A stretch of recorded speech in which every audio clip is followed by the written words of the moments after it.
Hey guys, what's going on? This is JC, the bald hearing guy, and the host of the Wax and Whiskey podcast. Today's a little different. I'm not having whiskey. I'm having a cup of coffee. It's early in the morning. I just got home from the gym, and I had so much that I want to say that I was like, I just gotta say it. Like it's so hard to make time and do this, and I really, really want to do this. And pretty much every single day, I'm like, man, I want to take some time to say all the things that happen in the office, tell all these stories, and it's the reason why I started this podcast. And you're always kind of like looking for the perfect moment, the perfect day. Like, I gotta tell this, and the lighting has to be right, and my microphone, and my energy level, and all these other things. And like, today's the opposite. I'm throwing the rule book out. Like, it's called Wax and Whiskey, and I'm having a cup of coffee. I don't plan on doing a lot of this. I really, really want to keep true to my vision, which is clocked out, relaxed. Today I'm not going to work, by the way, so I don't have pressure for time to get into the office. We're going to the Florida Hearing Society conference in Clearwater, which I'm excited about. So I was in the gym and my brain is just flowing with things that I want to tell you guys about. This episode is going to be a lot more about entrepreneurship, and it's going to dabble into audiology because this is what I do, and this is what I can speak to, and give you my experience and my, yeah, just the things that I've experienced over these 5 years of business ownership, but things that I'm really excited about. Just a sec. So, if you guys see me a little sweaty, I did just get home from the gym. This is just one of those things. Like, do you really want to record right now? Do you not want to shower, get a nice outfit, shave? I haven't shaved my head. I don't know if any of this will pick up. By the way, this is a lot more maintenance than hair. At least from my experience. I did used to have hair once upon a time, a long, long time ago, but I do have to shave my head every single morning. For those curious, for those balding that are like, should I just take the leap? One, my opinion is stop being in denial. Like, just let it go. Just shave. Especially if you got like, that like it's coming in all the way back here. Like, my hairline was non-existent. Anyways, this is not about being bald, but it's a lot of work. But I digress. So the reason I really, really want to have this conversation is I have been contacted I've continuously been contacted since I've opened the business about like, hey, can you tell me your experience about opening up your own practice, about launching on your own, because that's a very scary thing, no matter what it is that you're wanting to get into. I've been an entrepreneur my whole life. Like, I've had that seed. My parents were business owners since I've been a kid. We were in bodegas in New York, counting. I tell, the people that know me know the story. Like, I've just always seen them working and working for themselves and grinding, and the ups and downs of all of that, because we had a lot of ups and downs as a family. And I've always looked at the world, no matter where I've been, of like, whatever job I've been, I've always had the thought, at least, of how do I do this on my own? Like, can I do this on my own? Is this scalable? Is this realistic? There was a time that I was selling cars. Can I own a car lot? Selling TVs. Can I own a Circuit City or Best Buy? Stuff like that. Some things you can, some things you can't. But anyways, I've always had that thought and that drive. And ultimately, it in audiology, I was doing so much work for other people, and there's so much energy and passion behind what we do in the office day in and day out, and the connections and everything that we do with our patients, which is why we get all these amazing stories, all these horror stories, and all these things that I want to keep sharing with you guys on this podcast. But yeah, it's a lot. So it's a lot. Also, sometimes some people have that spirit or that drive of like, if I'm doing all this, should I be doing it for myself and for my family? And my answer is going to be yes. And I'm going to tell you all the reasons why. But I'm not saying it's easy. It's not easy. It's a lot of work. But recently, like in the last week, I've spoken to two different audiologists that have hit me up. One I not met, I've known her for a long time, but one I saw at an event, and she was like, JC, I just need to pick your brain. Like, I'm getting this itch.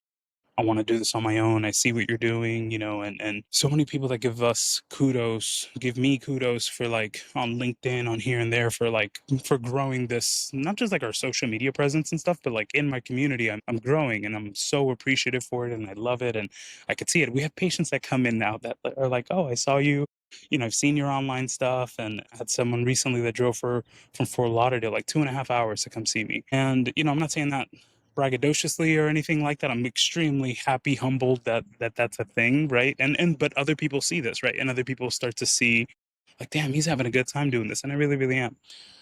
Can I do this on my own? And these two audiologists, like, JC, can I pick your brain? What does this look like? So I thought, let me talk about it. Like, I spoke to both of them, and I told them all the reasons, all the things to prepare, all the launch. I'm not going to give you like a rule book on opening a business. I still don't know what I'm doing fully, to be honest. Like, it's been 5 years, and we're running a successful practice, and literally the bones of that is just do the right thing for the patient, guide them when you can, give them information when you can, I'm not a hardcore any patient that stumbles upon these things, I'd be happy for them to see it. Maybe other than like the drinking the whiskey part on those episodes, they, for the demographic that we serve, or like showing tattoos and stuff like that. None of that happens in my professional like 9 to 5. Like I wear shirt, tie, um, it's not a different persona, but it's I am professional at work. And for the demographic that we work that we serve, what they define as professional and what we define as professional could be very different as far as like presentation, and that's a whole other thing. But anyways, that would be my only like, do I want them to see this side of me? But if they do, so be it. I'm not going to say anything that's untrue. What helps us grow and keep going is we're listening to them, we're giving them the like raw, honest advice, something that I would tell. Would I tell my grandma this? Would I tell my mom this?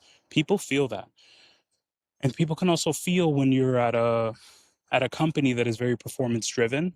So I used to work for a leading manufacturer in, not a manufacturer, I'm sorry, a chain store that's owned by a manufacturer in the US, one of the largest in the US. And I'll say in the beginning of our relationship, it was very, my experience. I'm just telling you my lens. I'm not telling you what's right or wrong. This is my experience, and as I'm sharing it, but it was very patient driven. It was very ethical. It was doing the right thing. It was writing med reports, referring people out, and it started to get a little bit more salesy. It started to get a little bit more, um, let's say, competitive. Right, looking at the numbers, but they had restructures and things, and it got to the point that I'm not liking this. And a lot of providers, like some of the ones that have reached out to me, they're in scenarios where they're doing a lot of that, where it's like it's very performance, and maybe you went to school to become an audiologist to help people hear better, and not be a salesperson, right? And then maybe those things put some pressure on you, or you're just burnt out. Like one of the people that I spoke to was at an ENT clinic, and they're just test back to back to back to back. I'm sure she makes a great wage. I'm sure she makes a great living, but you got to start looking at quality of life. Like what we do in the office when you're an entrepreneur is you have the liberty to, if you choose to, take more time. My tests are an hour and a half, not 30 minutes. I connect with my patient. We find out their story. We help bridge the gap between what they're needing, what they need and what they're getting. It's connecting. It's taking the time to pause and connect. But time is money, right? And these are things that we need to look into. But these people that are reaching out are scared, justifiably so, because it's a lot. Like owning your own business is not rainbows and butterflies. There's, payroll, rent, insurance, licensure, CEUs, cost of goods. I mean, there are so many I'm not even social media, online, SEO, SEM, this word comes up to my mind, EBITDA, and profit and losses. I laugh at EBITDA. I have an account manager that helps me like grow my practice and kind of do like a pulse check every so often, which I really recommend. It. Think of it like a personal trainer but for your business, right? Like, how are you doing? Are you doing well? What can be better? All these other things, right? And this word EBITDA, I swear to God, I still don't know what it means. I should have looked it up before this before this podcast. But long story short, it's how much money are you really taking home? What it stands for, God knows. But give me a second. This is really good. By the way, I got into like the Nespresso pods from a Keurig. I love it. So I don't have the time to like grind the beans and do all that. I really, really want to do that for my coffee lovers. Like I really want to get into that. But this is pretty good. All right. So my advice to these two people, or you, let's say you are considering, you're working somewhere, you're like, man, should I go to business by myself? The answer is yes. The freedoms, the good outweighs the bad. The juice is worth the squeeze, but you are going to be squeezed. There's going to be a lot. I opened before a pandemic. January 2020 is when I opened my business. And, then the world shut down. And we survived through that. Sorry if I'm sweating. We survived through that.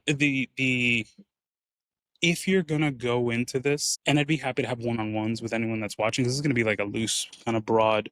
I don't even have a structure. I kind of wanna talk about the things that I spoke to them about, which may apply to you, which may help you. But if you have the personality that's one to like figure it out, like you're the person that's like, no matter what, I'm gonna figure it out.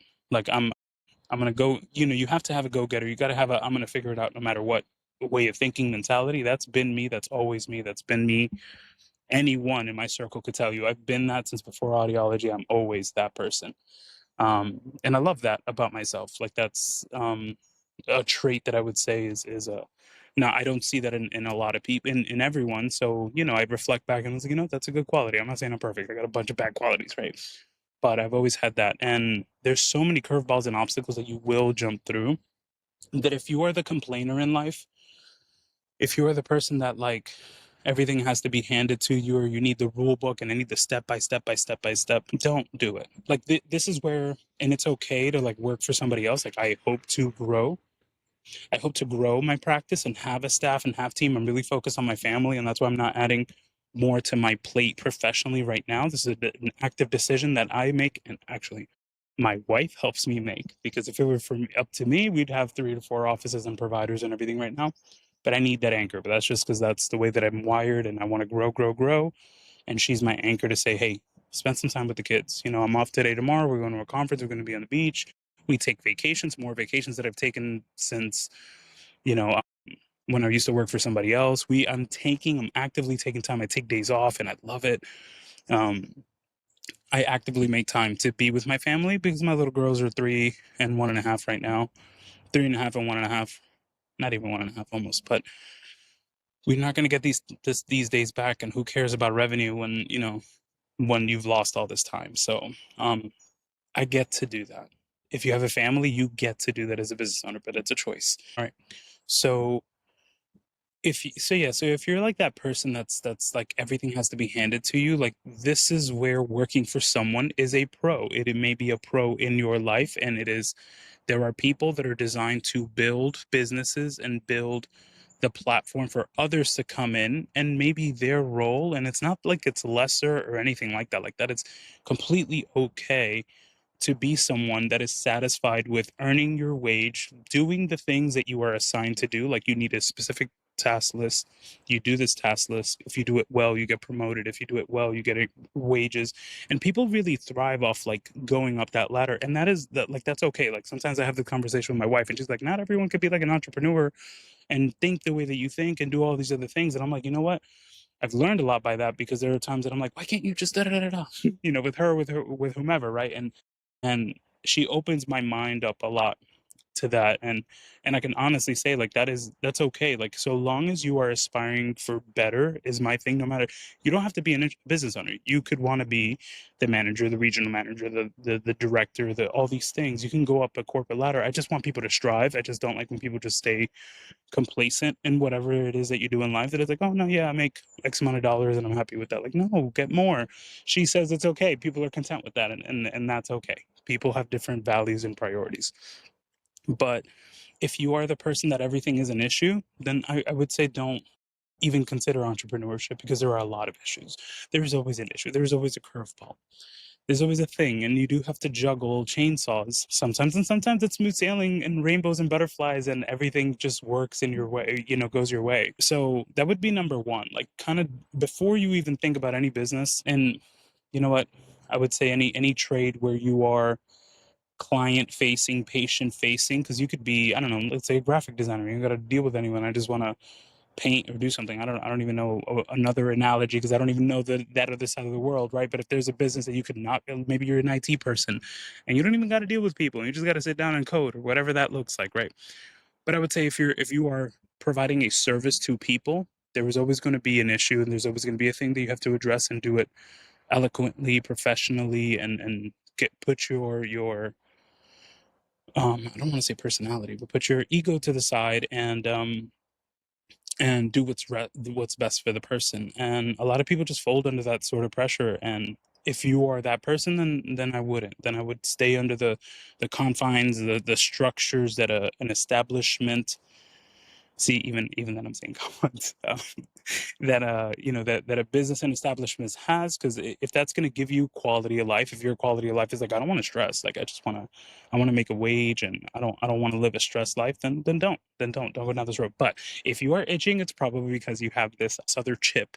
This chip that I have, you probably have a version of that in your head, which is like, man, I'm doing all this for somebody else, or I'm doing all this and giving all of my energy, my time, my youth, my brain, my all this stuff to the patient. But at the end, I'm doing it for a salary, maybe a salary and a commission. but it's not all for you. I want to do this for my family. Then the step one is have that grit, have that personality, and the second one is do some homework. There's a lot of times when we're looking at like buying a practice, buying a business in audiology, you can go to someone. There's a lot of baby boomers who are retiring. There's going to be a situation in the market for many businesses where people are not as many entrepreneurs are opening new businesses, and there are seniors that are going to be selling their businesses. There's opportunities to buy and opportunities to grow and innovate and do things like social media and do things, just have a different lens into whatever that business is, and inject your personality and make that happen. There's going to be a lot of opportunity. There's opportunity like right now, even in my area in Central Florida, to do that, because not as many people. One, in audiology, we don't have as many providers per, compared to the ratio of like baby boomers that are now needing hearing aids that are, that are retiring. That there's going to be we're going to have a short staff, let's say. So there's going to be opportunities to do that, but everyone thinks that they have a gold mine. Every time that you have a conversation, like if you were to say, "Hey, JC, what's your business worth?" I don't even know. To me, it's worth $1 million. Is it really? No. To me, it is. I've put my blood, sweat, tears for the last 5 years, and 5 years is nothing. It's nothing, right? Like you're probably a seasoned provider that's watching this. I'm like, man, this guy just started right now. I've been doing this for a little over a decade that I've been fitting hearing aids, and yeah, but I've only been a business owner for 5 years. So, but everyone thinks that what they have is gold, and it isn't. Like the problem with a lot of practices right now is that they're not. Whenever you're looking to buy a practice, is they don't really know what they have, because they'll go like based on maybe revenue, maybe some. All right, sorry, I was moving too much. All right, their tax reports, and those are valid, especially tax reports. Those are valid things to look at, except depending on the things that they're expensing on and all that. But they don't all know like how many patients do I have, and people keep coming in, like they don't have good record keeping. There's a lot of people that are on the old school pen and paper. I do old school notes, pen and paper, but we also have a system. We also have notes. We know who's come in, who has not come in, who hasn't had their annual, who's falling off, who's deceased. Like that's a realistic thing. These are things we need to know. It doesn't mean anything for me to tell you, we have 2,000 patients in our database, but only 300 are active, but people don't even know those numbers, and they'll sell you this tenure of, I've had my practice 30 years, 10 years, 15 years, whatever that is. And so those are the things to really be cautious about. And I understand that too. Like if I was selling my practice, like this is my baby right now. I've put everything in it. So I'd want the most. If I was selling a house, I'd want the most from a house. But there is such thing as like doing the homework, and like when is it worth me just starting on my own, and when is it worth going all in, buying someone's established practice. That's easier than starting going door to door and reaching out to physicians and saying, "Hey, how do I do this? Can you give me referrals and all this other stuff?" Let's say you are looking to acquire, then my recommendation is go to like a business broker, someone that knows books, audiology, how to fit patients, the leading manufacturers, what gets you the best results, all those things, right? We don't really know the business. I mean, unless you have like a major in business, but we don't know how to read all these reports, how to weed out what is filler, what is not, what are realistic, what are real expenses that are for you. For example, like I could have a company vehicle. You're not going to take my company vehicle if I sell it. I could be expensing some daycare stuff. You maybe don't have kids. Like how much money is there really in this practice? The other thing is going to, I would say that there's a love and hate relationship in audiology with buying groups. I'm with one called CQ Partners, and they help me a lot. I'll be honest, and they know this, so I'm happy to share this online. I am always reevaluating, is this the best thing for me, for my family, for my practice, for my patients? Because it costs money to be a part of these memberships. Not significant, but enough to where you go. If you start adding up, if you really, really do the math, it's enough to where it is always worth evaluating. And I am still with them year 5 because it is still valuable to me. What these people do is, you're buying hearing aids. Hearing aids have a cost. You're paying a little bit more on the cost because you're buying it through them, but they are giving you consulting, like this person that's my personal trainer. It costs money, right? This person is guiding me, helping me grow. It's in his best interest that I grow. It's in obviously my best interest that I grow. But the big picture thing is social media. The big picture thing is your web presence. How many people are clicking? How many people are not? Like there's all these other things. Like you're not an IT major. They have an IT person. You're not, they can tell you this is what's working, this is what's not, this is what your competition is, this is what your cost is in the area. Let's help you hire, let's help you do. There's all these other aspects that you don't know in owning a business. Like that's what they're there to do. So you're paying for these services to help guide you and help you grow.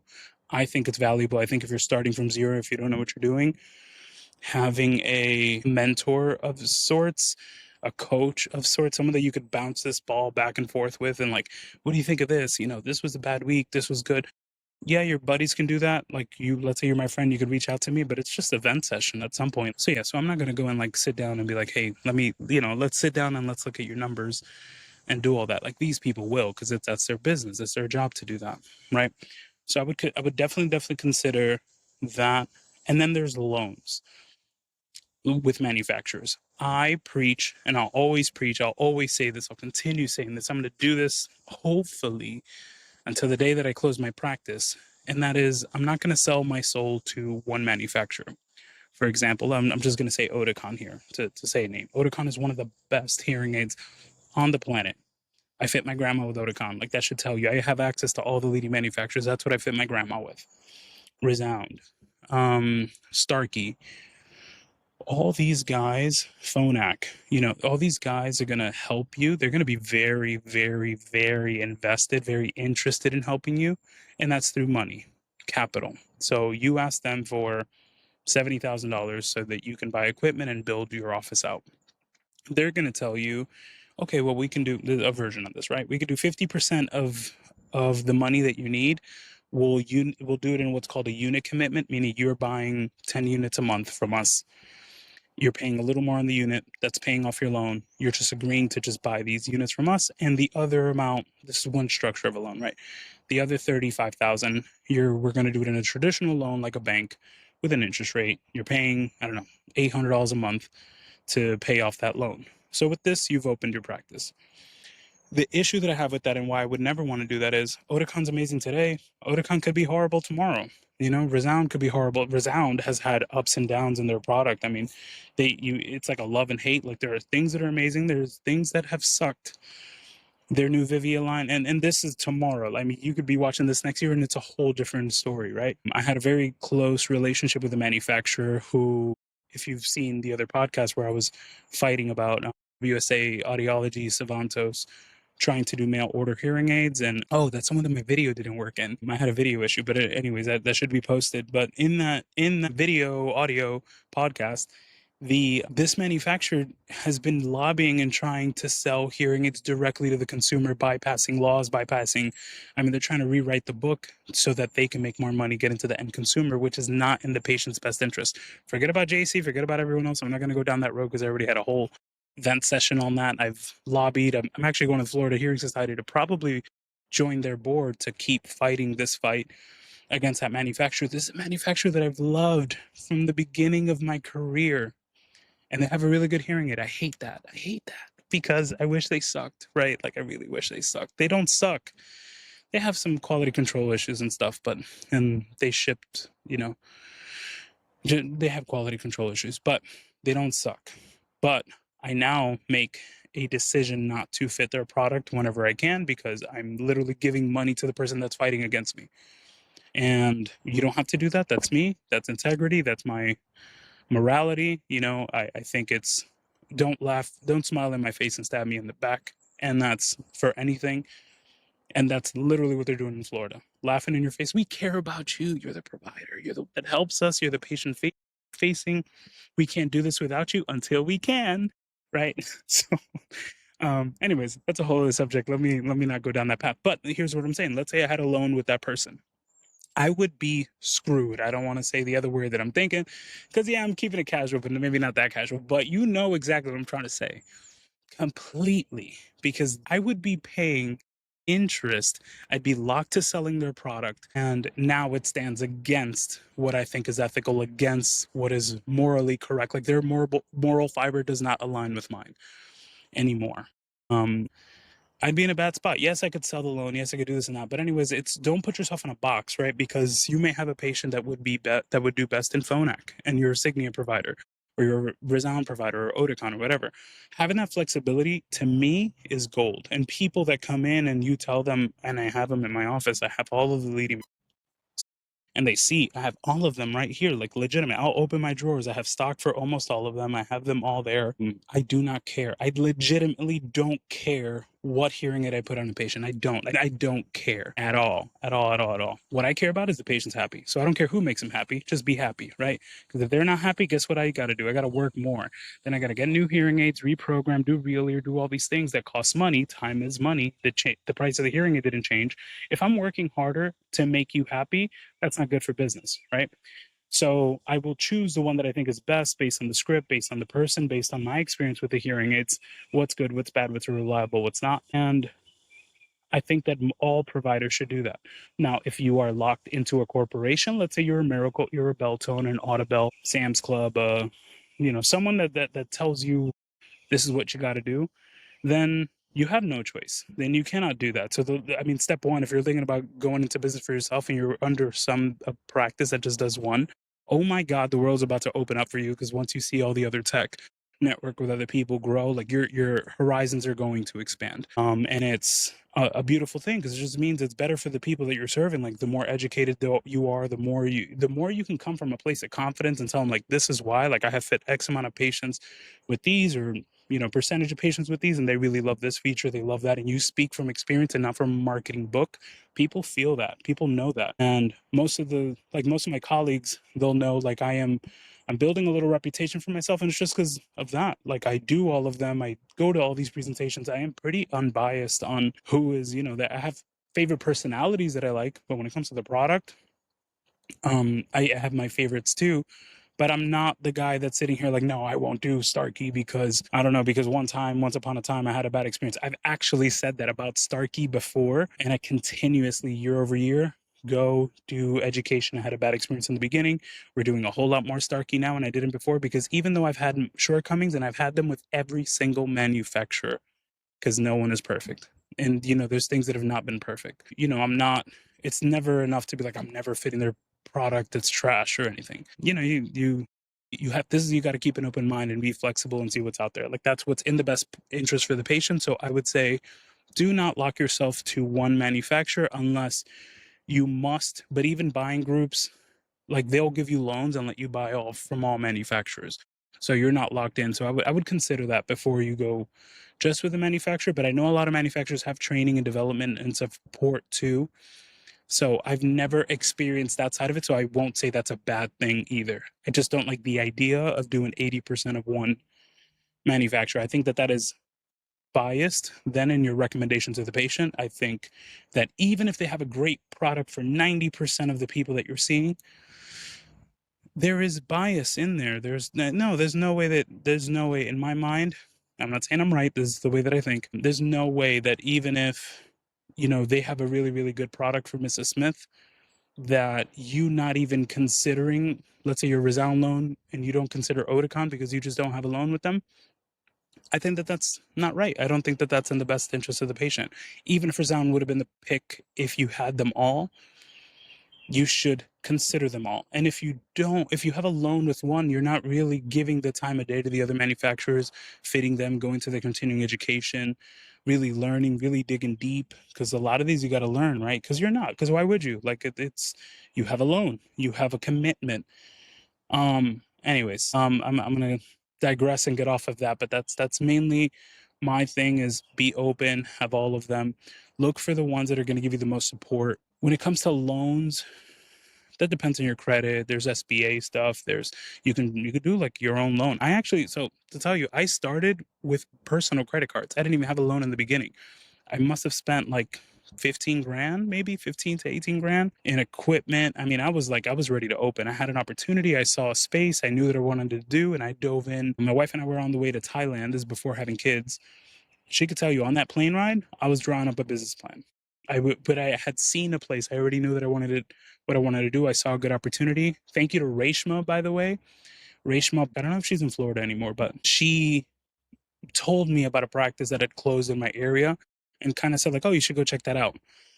and I went to check it out, and that's the business that I didn't buy. I started from zero. They had closed, and they didn't have a book of business for patients or anything, but that location. And I started from zero there, and I saw it, and I was like, this is what I'm doing. It was November something of 2020, 2019. And I didn't wait on all those things, but I already knew that I wanted to do it. I didn't know what I was doing. I had no idea as to what I was doing. I knew that I would do well because I knew that I wanted to do it, and I followed my gut, just like this video. It's one of those, like, it doesn't have to be perfect. Things don't have to be. I'm sweating out here.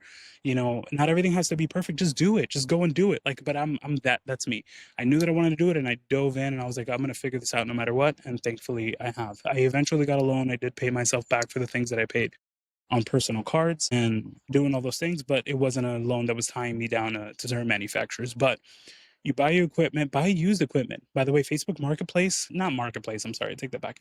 But like, there's audiology groups and you'll see people, there's like audiology equipment marketplaces. You can buy an audiometer for like $4,000 instead of 8, and stuff like that. Like, you can find those things. And by the way, this is any trade. Let's say you're opening an ice cream shop. You can buy a refrigerator used. You don't have to buy the brand new one start small, and then you start building up, and then, unless you're buying like a franchise or something, but then you get whatever they suggest, and they probably have loans and deals and equipment and all that. But don't overthink it. Like, just dive in and do it. Like, if you know that you want to do it, and you're covering those things that I mentioned before, you have the personality, you have the passion, you know that you want to dive in. Just don't get into a financial tie. That's my biggest thing. Don't get into a deep financial tie that then you can't pay yourself out of. I'd even say it might be worth risking starting from zero. I love that providers are now looking at and considering, like, going into business for myself. I think I think it's great because it's better for people, it's better for patients, and because we're now going to give them more time, more love than what most like corporate establishments are going to let you do. So things like real ear measurement. I mean, how many practices don't? I work for a place that they didn't buy, they didn't believe in it. It costs a lot of money. It's not required by law, but that, in my opinion, that is the only way. Electroacoustic analysis. I, as a provider, haven't seen that for like 10 years. I've never seen it. Actually, I've never seen it in any workplace that I've had, and I've worked for the largest corporation chain stores, I mean, in the country, in Canada, everywhere, right? And I've never in my life seen this box. You don't need to. Why would you spend the money? It's like $8,000 or $7,000, depending on the manufacturer, right? It's expensive, and you don't need to do it. So why would you do it? Because it's the best thing for the patient. Because this box means I get to verify those hearing aids are good before I put them in their ears, before I have a complaint, which saves me time, saves me money. It's peace of mind. It's going that extra mile. Your employer will not allow you to do that. Most, I would say, unless you work for a small business or private practice who believes in best practices. But a corporate chain won't let you do all those things. They won't support all those things. And then at the end of the day, like, when you are your own person, you're going to make those better decisions for your patient, because you'll notice over time that gives you a better reputation. Patients refer to you. They know that you are real. You're saving time. You're doing all the right things. Oh, that I didn't mean to make that that's a CQ thing too. Their thing, do all the right things. If you're a CQ partner person, give me a thumbs up somewhere here, just so I know that you watch and listen. But yeah, so it's better for the patient also because of most private practice owners are getting out of managed care. Managed care, that's a whole other episode for a whole other day. I actually can't wait to talk to you about that, because nothing boils my blood more than that. But that needs a good bourbon. And I have something that I'm thinking of. Actually, I'm considering having a guest for this one who's another practice owner, good friend of mine. Actually, the impulse push, his mom was the push for me going into business for myself, because I was talking to them. I was sitting down with a buddy who's in the trade. I'll give you the short story, but his mom, I'm sitting there, we're talking, I'm frustrated, like, I'm working for someone, and not that I was upset or they were like mistreating me or anything like that. I was just frustrated at, like, I'm doing this for somebody else. I could do this for me. One second. So I could do this for me, right? Why would I do this for somebody else? This makes no sense. And her name's Yolanda. She goes, JC, just do it. And my wife's right next to me. It's like, Grace, he needs to do this. He needs to do it. And it was like, I'm just venting. And as you can see, I'm a little bit animated in my personality sometimes, 99.9% of the time. So she's just like, man, like you wanted, like, why would you not? Like, why, how are you not doing this already? You know, and it was just a let's go. And I would say it was probably that same year that I opened. I got to think back, but so that friend, I'm probably his, which is her son. He owns a practice in Florida also, and I think I'm gonna try to have him on as a podcast. My not a host, a guest. My first time having a guest. I want to have guests. It's just hard to do. I have two little girls, and I'm trying to make the most of them. And the weekends are family time, and then work is work time, and this has been hard to do. I really, really want to do this though. But we're going to talk managed care. I'm going to give you the short, just for on an entrepreneurial standpoint of where it is better for you to have your own business with managed care. You're going to get out of managed care. Well, in the beginning, you're going to get in managed care. Managed care, by the way, for those that don't know anything about audiology, is insurance companies that are devaluing what we do. We're trying to reduce the cost of hearing aids by reducing services, pretty much giving patient a, for the most part, a less favorable fitting outcome in order to save them money, and the patients don't know that this is happening. And it's also a very low, what we call dispensing fee. Like what they pay the provider for their time is abysmal. So most providers are opting out or getting out of it, but a lot of insurance companies are saying like, hey, let's say United Healthcare, in order for you to use your United Healthcare benefit, you have to buy through this channel. You cannot buy them privately. If you're going privately, like to my practice directly, you have to pay fully out of pocket. We won't fund it. So sometimes patients think that they're getting a deal. I would say 90% of the time they're not. There are some times that there are some good benefits. But as a provider, you get to get out of those things. You do not have to do them. You could say, hey, as a practice, we believe in doing the best thing for the patient, and your insurance devalues audiology so much that what they would provide to you at a practice that does participate with them is a less than optimal fitting experience, which leads to patients being frustrated, not wearing their hearing aids, leave them on their nightstand. And, you know, the usual thing that you hear, hearing aids just don't work. It is impossible that narrative is true when so many practice owners that you find and you do homework on have cheerleaders for them in the community. We have over 100 Google 5-star Google reviews. I'm not saying this to brag. I am excited about that. I love that. Like, that makes me so happy. These are people that are so happy that and we're talking about a lot of these are aging population. So asking for Google reviews, like, you know, for some people it's a lot, but they are happy to share their positive experience. And, you know, so many of these people, so it's hard to think of this narrative of like, oh, hearing aids suck and none of them work and they're all trash and they all squeal and they all do this and that. Meanwhile, you have this other world of people that are like, this has been a life-changing experience. Thank you to JC. Thank you to whoever it is that the provider is that I'm seeing. Thank you for all of the things that they do, because this has been a life-changing thing. How do these two worlds fit? How do these two worlds coexist? Are they trash or are they not? Or is it maybe that you're getting bad hearing aids, cheap hearing aids, you know, generic things that are fit with the poorest quality because the provider's just simply not being paid enough for their time, and they're probably contractually obligated to see you under those platforms because they participate with them. We'll talk more about that in another video, but as a business owner, you get to say no.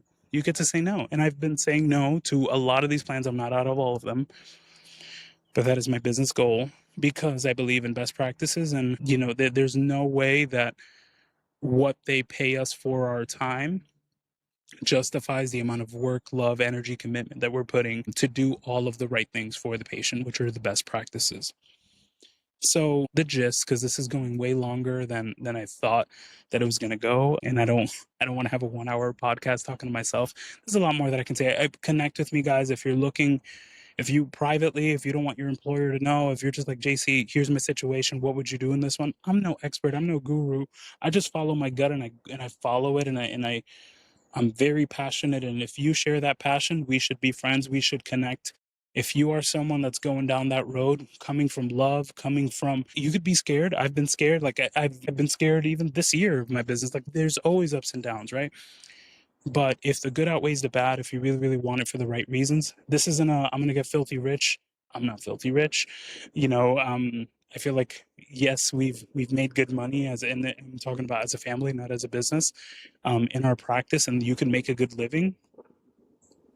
There's a plane go by. You can make a good, I don't know if this will pick up on the mic, but you can make a good living but cost of goods have gone up. The world is more expensive. Don't get into it for that. Like, yes, that could be a thing. Get into it because you want to take more vacations with your family. You want to set your own schedule. You want to say, hey, I'm taking off on a Tuesday to go to Disney with my girls just cuz. And I do that about once every 2-3 months. I love doing that. My wife loves doing that. Here's what I do. God, I keep talking. So here's what I do. So I take a random day off every 3 to 4 months or so. It's not a pattern or anything. It's not a set routine, but I won't tell my wife about it until like the night before or that morning, where it's like, hey, guess who's not going to work today? Because I have a personal day and I'm staying with the kids. And that, not only is it awesome for them like to be with the kids all day, but like to my wife, it's like, damn, I know she loves that. I love doing that. Like, we'll be at Disney on a Tuesday or Wednesday. I'm in Central Florida, so going to Disney's like going down the road, and I love doing that. I would never do that working for somebody else. And every time I do it, I feel like the biggest boss on the planet. Like, every time I'm walking around Disney, like it's Wednesday and I'm just here going around, or whatever, even if it's staying home to read a book and play with them and be silly and play dolls and do all these things, like tea time, sitting down doing tea time for some at 11 a.m. on a random Wednesday with your little girls, like nothing is better than that. Nothing is better than that. Yes, could you make money? Could there be more revenue? But like that's what I'm saying. Like, you got to take the money chip like out. Like, yes, you can make good money. I'm not saying that that's like, you're gonna live in poverty as you start. No, like, you're gonna hustle, you're gonna do okay. You'll figure it out. Like, everyone figures it out. Every single one person that owns a business figures it out. And yes, there's a lot of people that crash and business that don't survive in the beginning. Just don't be dumb with your money. Like, don't go and buy an Escalade year one because you had a good revenue year. Like, you have to reinvest, put the money back in. And those are things like, if you're thinking about being a business owner, you've probably watched a YouTube tutorial or two, or from smarter people than me and people that can guide you better than I can. But that's kind of like a common sense thing. Like, don't spend it before you make it. And but those liberties of like, I'm just going to take 10 days off and I'm going to go to whatever, Japan, do it if you can afford to. And if you want to do that, whatever, like, whatever, you could do whatever you want to do. You could work 4 days, 10-hour days, do whatever you want to do. Like, though, that liberty of like, I'm going to set my rules just cause this is how I want to do it. Nothing replaces that. Like, nothing is better than that. So I'm going to sign out by saying, if you're having this itch and you are thinking about taking this leap, go ahead and take it. It's the best decision that you could ever make. It'll be better for the patients in your area. It'll be better for you. You're going to be happier. You're going to give more love to those patients. Just, you have to be okay juggling some chainsaws. If you're not okay juggling chainsaws, if you're not okay, if you fold under pressure, if you're one that can crumble, if your mental health is not stable, and I'm not saying you got to go to therapy for every little thing, because that's a whole other subject of, I'm not that person. No, just go to the gym like I do. This is my therapy, and this is how I get things off my in these vent sessions, which are my podcast episodes. Just be mentally sound. If you are one that's like, the world is crumbling for every little thing, don't do it. Don't do it. It's not going to be good for you, because then you're going to think, oh, I haven't seen someone in a week. How am I going to pay this rent? All these things are going to they're legitimately going to happen in the beginning. And I believe that everything will work out. You have to hustle. You have to go around. You have to reach out to your physicians, do community marketing. I've been on the chair for chambers. I've been, I've been everywhere. In the beginning, I was everywhere. It looked like I was running for mayor. And even now, I try to do as much as I can. Like, I do a lot of networking, I would say more than most people in my space. I don't know, actually, I don't know of someone in audiology that I follow that is more socially active than I am in the community. Maybe they don't post it. I'm not saying that there isn't, but I don't see that. And yeah, so you gotta be out there. You gotta join your chamber. You gotta go to those health fairs. You gotta go to those assisted livings. You gotta go to ENT. You gotta go to the doctors. You can't sit there going like, oh, maybe the phone will ring. Like, and this is what I'm saying. Like, if you are that person, you shouldn't even be considering entrepreneurship, because you have to know, like, I gotta work for this, right? The juice is worth the squeeze, though. Do it. It's the best thing that you'll ever do. And for those considering, feel free to reach out to me. I would be happy to just give you more details about my journey. I don't mind sharing financials. I don't mind sharing just information about like, how did I get here. And here, by the way, is nothing. I am nobody. Like, I say here like I've made it. I have not made it.